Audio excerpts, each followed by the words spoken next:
Why is setting boundaries so important, and how does the ability to set healthy and appropriate boundaries impact somebody who is a victim of domestic violence? If you want to find out, keep watching because I'm going to talk about that right now. Hello everyone, welcome to my channel if you're new and welcome back if you're returning. My name is Danielle, and as you can see, this is not my normal filming setup because, as you may know, we are in my series in the month of October on domestic violence, and this week will be the second week. We are going to be talking about setting boundaries, and I am on site at the Milwaukee Women's Center with Jasmine, who is a mental health professional here, and she's going to talk a little bit more about that. But thank you so much for joining me today. I do feel like this is such an important topic and subject to talk about, and we are going to be getting some input from Jasmine today, so I'm so excited to have her with me today. Just so you know as well, all the information for their business and center will be in the description box below. So if you do want to contact them, or you do need anything, or you do want to contribute or volunteer in any way, please do reach out to them. I know that they would love that. Jasmine's going to talk a little bit more about that in a minute.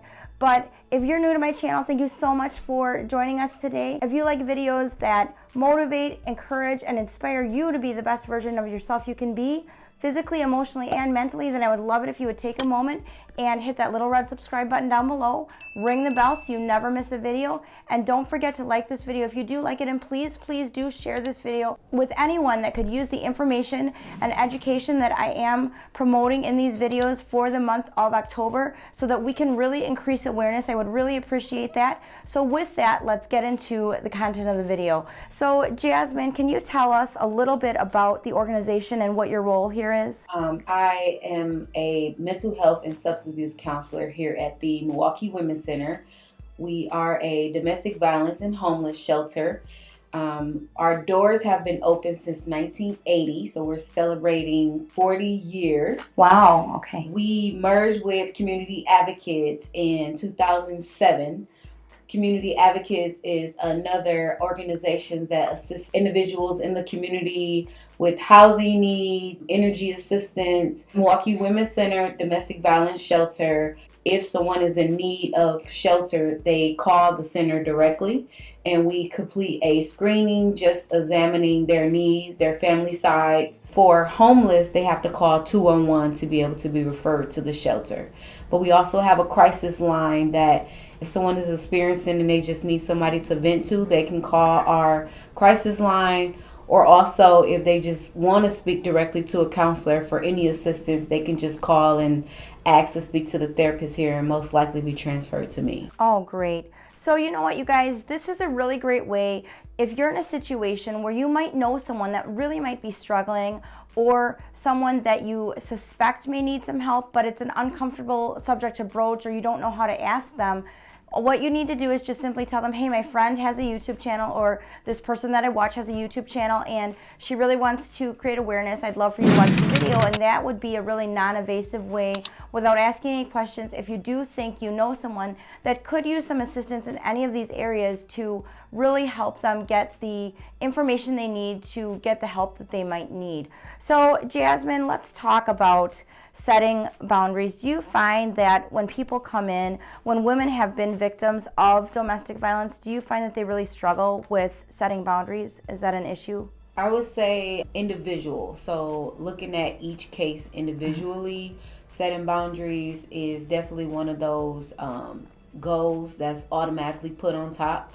When someone is a victim of domestic violence, it's kind of boundaries is foggy in itself. Yeah. So getting them back to understanding that their voice matters, their life matters, and what they say can go, that's a huge boundary to begin with. What do you find is the most challenging aspect when you're working with a victim of domestic violence in regards to setting boundaries? Most challenging is being a voice for them being so voiceless over a certain amount of time. So I would say self-care, putting that into them, that it's about them now, and what happened. Let's get through the healing process. Sure. So understanding what the boundaries come from self-love. I think too, just as women in general in our culture, we don't really take the time like we should to really practice self-care, because women are nurturers. We tend to put everyone else before ourselves, and that's not to say, I know there's a lot of men that watch this channel, that I'm not saying that if you're a man that you are not a nurturer and you're not a giver, because I know that any of you that are watching this content, you totally are, because you want to be aware. But I'm just saying, I think our culture really promotes self-care as sometimes being selfish, and I've talked about this so much already on my channel, and so I do think that that's really important. That brings a good point in regards to boundaries.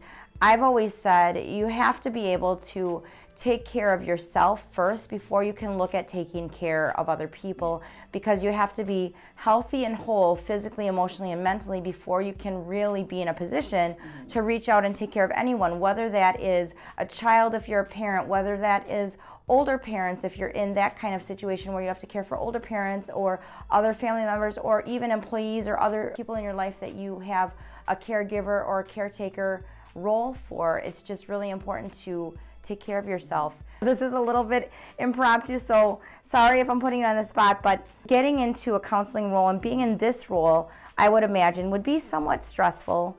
I would imagine that it would kind of take a lot out of you from a mental and emotional standpoint, because I can just imagine, for me, it would be really hard for me to continually hear these stories of heartbreak of women that have been in these situations. How have you learned how to set good boundaries for yourself, and have you found that that's really helped you in working with your clients or the women that come in to see you? I've learned to set boundaries by just being aware of my own body. What am I feeling in the now? And then before I'm meeting with someone, processing my own emotions, understanding that it's okay to put, if I am going through something, at the door, to focus on again on that individual.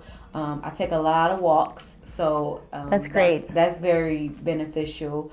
And also having like other outlets. Like I have a amazing supervisor, so being able to process things with her and having that other outlet. So my boundaries is just understanding myself and my being. That's so important, and I know I was telling you a little bit about my process with training, and that's kind of what I do with my clients too, because I think it's really important, and it's really important, I think, to understand your personal goals and mission statement and really who you want to be as a person, because you can't really set effective boundaries until you understand that and you know that. And I did a video series on goals, and I did talk about leaving a legacy, and I did talk about really figuring out what your personal mission statement is in life, because when you understand your core values and your own personal mission, then you can really start setting boundaries for yourself in your life around that, because everyone will be a little bit different, because everybody will have a different mission statement. They will have different core values, but just really understanding what those are. And I think that the process of self-care really involves taking some time to really know what that is for yourself. I feel like that's probably something that a victim of domestic violence doesn't think about as much, because they're just trying to survive from day to day. Is there anything else that you want to add in regards to setting boundaries that you think would be important for everybody to know? I think also setting boundaries is that small voice in the back of your head where you know what's right from wrong. And it's also your chance to actually get your voice out and mean what you say and say what you mean.